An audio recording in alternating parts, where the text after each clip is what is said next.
세월의 손때가 묻은 작은 공방 안에 뜨거운 열기가 가득하다. 화덕에서 시뻘겋게 달궈진 쇠꼬챙이를 꺼내 망치로 쉴 새 없이 두드린다. 다듬고 두드리고 얇게 펴서 모양을 잡기까지 장인의 손길이 수백 번 더해져야 비로소 칼날 하나가 완성된다. 여기에 문양을 새기고 칼집을 씌우면 비로소 한 뼘 크기의 작은 칼이 탄생되는데 우리 민족 고유의 칼, 장도다. 쇠와 불, 그리고 만드는 이의 정성이 어우러져 빛을 발하는 남도의 보물, 광양 장도를 만나보자.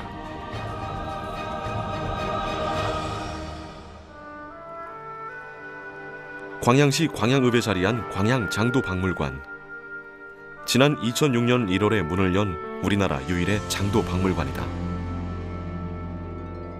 장도란 단어를 사전에서 찾아보면 주머니 속에 넣거나 옷고름에 늘 차고 다니는 칼집이 있는 작은 칼이라고 풀이돼 있다.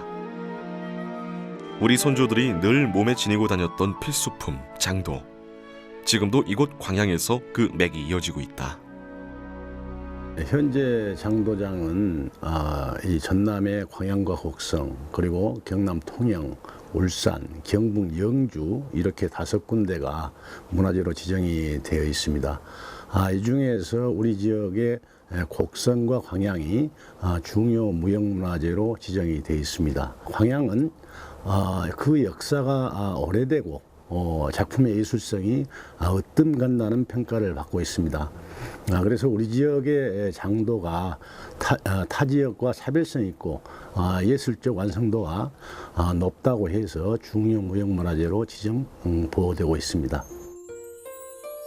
광양 장도의 우수성이 널리 알려지기까지 누구보다 큰 기여를 했던 고 박용기용. 14살의 어린 나이에 이웃에 살던 장도 장인으로부터 장도 제작 기술을 배운 그는 70여 년간 오로지 한 길을 걸었다. 그가 되살린 장도의 종류만 무려 500여 종. 지금은 아들 박종군 관장과 손자 남중 씨가 3대에 걸쳐 한국 장도의 전통을 지켜나가고 있다. 아버지께서는 늘 비웠습니다. 비웠다는 것은 뭐냐면은 가족이 먹고 사는 것, 그건 중요한, 그것 참 중요한데 그보다도 빚을 져서라도 좋은 작품을 남기겠다는 거죠. 그리고 그것을 후손들한테 그 정신으로 남기겠다는 겁니다. 제자들한테. 근데 그런 것들이 어떻게 보면은 아버지가 갖는 가장 장인으로서의 아름다운 모습이지 않았나. 아름다운 모습인 것 같아요, 그게. 박물관 한쪽 귀퉁이에 있는 5평 남짓한 공간. 외부 강의와 같은 별도의 일정이 없는 날이면 박종군 관장은 하루 대부분의 시간을 이곳에서 보낸다. 작업대에 가지런히 놓여있는 다양한 공구들. 지나온 세월의 흔적이 역력하다. 아버지이자 스승이었던 고 박용기용이 평생에 걸쳐 모으고 실제로 사용했던 이 도구들은 작업의 용도에 따라 그 쓰임새와 모양새가 수십여 가지다. 장도는 줄질 망치질이에요. 줄질 망치질. 딱 2가지가 계속 반복적인데 이 보시면 공구가 단지 다양하다는 거죠. 그 들어가는 공구가 줄도 다 똑같은 줄이 아니라 형태라든가 크기라든가 모양새가 다 틀립니다.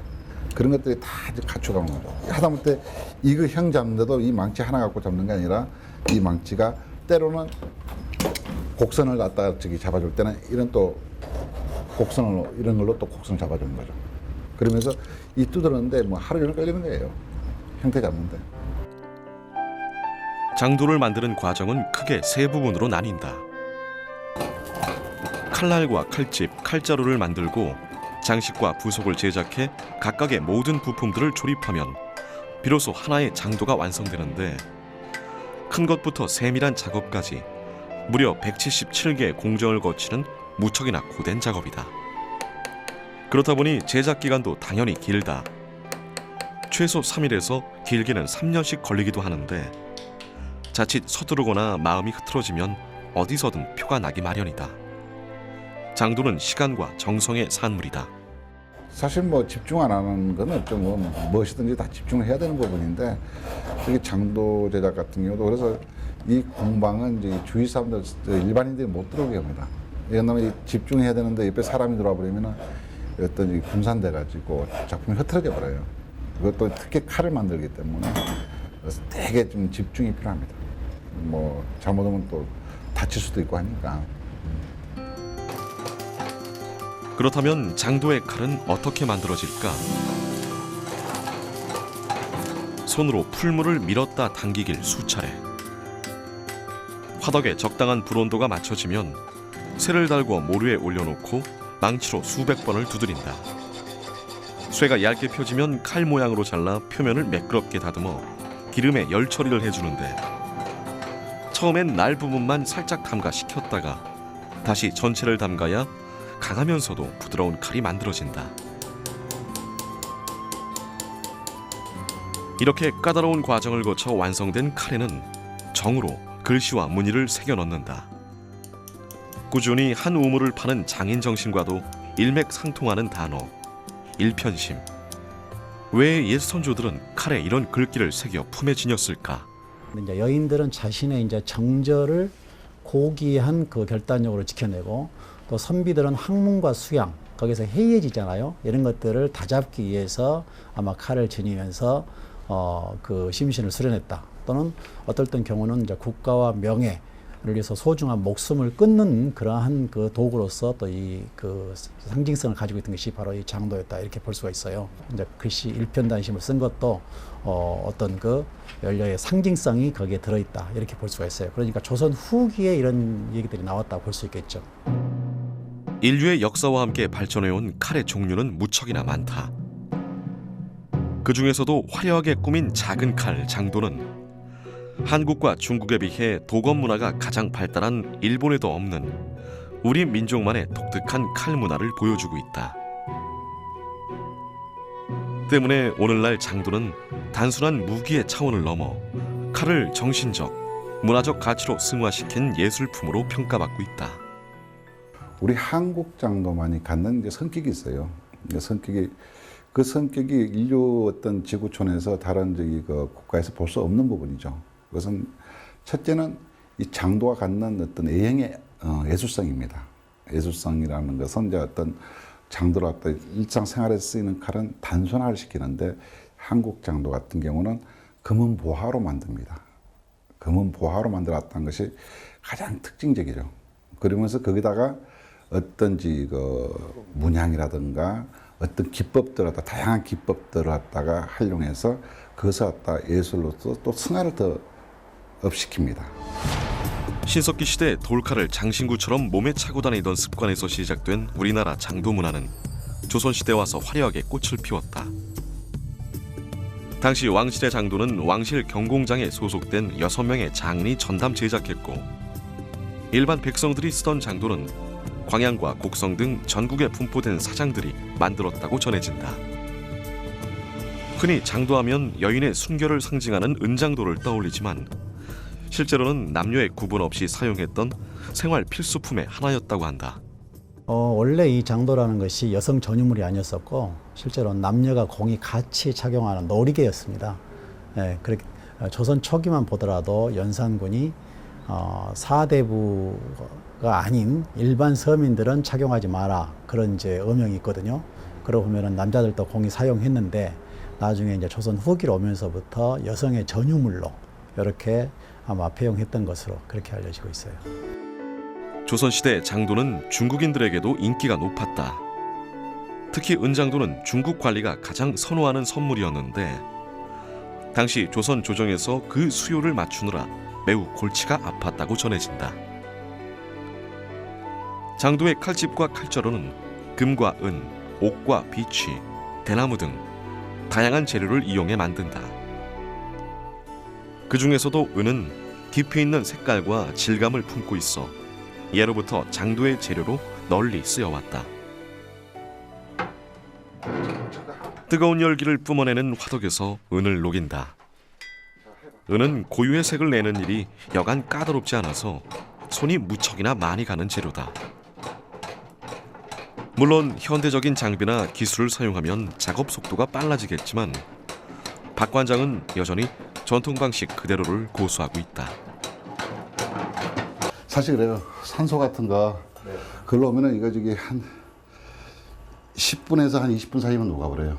근데 우리가 저기 이제 이렇게 전통식으로 수술해가지고 저기 녹이려면은 숯도 많이 들고 그리고 이 노동력이 엄청나게 집약되어 있습니다. 그래서 사실 보면은 처음 이 원자재를 갖다 가지고 장도를 만들기 위한 은 하나 저기 제대로 채취해가지고 판을 만드는 것도 이 만만치 않는 노동력이 들어가는 거죠. 은장도를 만들기 위해선 먼저 은 덩어리를 불에 달고 망치로 힘을 조절해가며 두들긴다. 은은 식으면 잘 늘어나지 않고 금이 가기 때문에 불에 달구는 열 처리를 자주 반복해줘야 한다. 화덕의 온도는 섭씨 1000도. 뜨거운 불 앞에서 장시간 일하다 보면 굵은 땀방울이 비오듯 흘러내린다.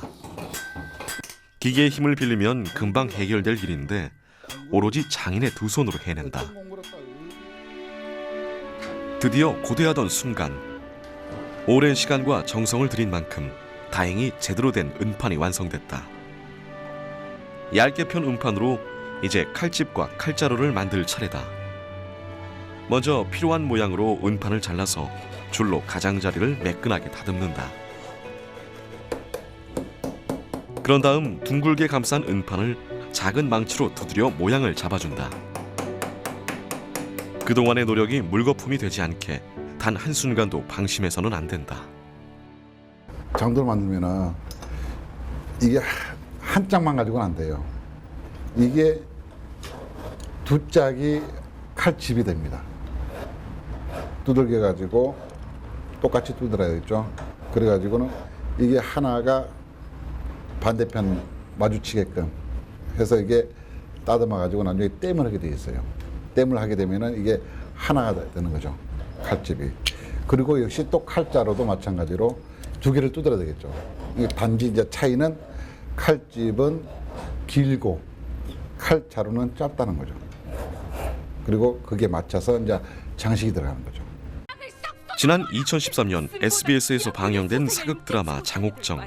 극중 장옥정 역을 맡았던 배우 김태희가 몸에 지닌 칼을 비롯해 앞서 2012년에 개봉된 영화 광의 왕이 된 남자에서 여주인공의 소품으로 등장한 칼도 박종군 관장이 직접 제작한 은장도다. 특히 조선시대 여인들은 장도를 빛, 거울과 함께 반드시 지녀야 될 3대 소장품으로 여겼는데 은장도에도 다양한 문양을 새겨넣어 부귀와 장수를 받았다고 전해진다. 이런 것도 명품이 있고 중품이 있고 하품이 있고 그랬겠죠. 다시 말하면 신분에 따라서 또는 뭐 좋은 물건을 지닐 수도 있었고 그렇지 못한 것도 있었겠지만 양반가에서는 상당히 그게 하나의 어떤 장도가 지니는 의미도 있었겠지만은 그걸 휴대함으로 인해서의 어떤 품위 이제 이런 것에서 상당히 아마 그런 이유가 있었을 것이다 이렇게 볼 수도 있어요. 전문가들은 광양 장도가 다른 지역에 비해 발달된 이유를 크게 두 가지로 꼽는다. 동순천 광양 간 철도 복선화 사업에 따라 광양읍 도월리로 새로 이전한 광양역. 이 사업이 추진되는 과정에서 지난 2008년 도월리 정자들 일대에서 삼국시대 유적이 모습을 드러냈다. 당시 발굴 조사를 담당했던 전남문화재연구원을 찾아가 출토된 유물들의 종류와 특징에 대해 살펴봤다. 거기서 이제 유구들이 대부분 발견이 많이 됐는데요. 거기서 가장 특징적인 게 철기 주조 관련 공방하고 수열이 확인된 게 가장 큰 어떤 수확이라고 할 수 있죠. 당시 발굴된 유물들은 현재 전남문화재연구원과 국립광주박물관, 국립나주박물관에 분산 소장되어 있는데 그 중에서도 가장 주목해야 할 자료는 철을 녹인 쇳물을 부어 도끼를 만들 때 쓰였던 거푸집이다. 광양 도월리 유적은 전남 지역에서 제철 유적이 명확하게 확인된 첫 번째 사례로 꼽히고 있다. 저희들이 이제 유물을 분석을 해보니까 철기 공방에서 나온 유물 중에 토지의 거푸집이 2점이 있거든요. 그 다음에 철 찔꺽이라고 하는 슬러그, 그 다음에 노 벽편, 그 다음에 송풍관 같은 것을 이렇게 분석을 해보고 검토를 해보니까 그다음에 주변에 있는 주거 집단들이 또 있었거든요. 주거지들이. 그래서 아마 그 철기를 만드는 장인 집단들에 의해서 전문적으로 철기가 공방이 운영된 거 아니냐 이렇게 지금 보고 있습니다. 지금으로부터 1500년 전 철기 공방을 운영했던 광양 지역 장인들의 숨결이 광양 장도를 통해 오늘날까지 면면이 이어지고 있다. 여기에 또 하나 남도의 유배 문화도 크게 영향을 미쳤다.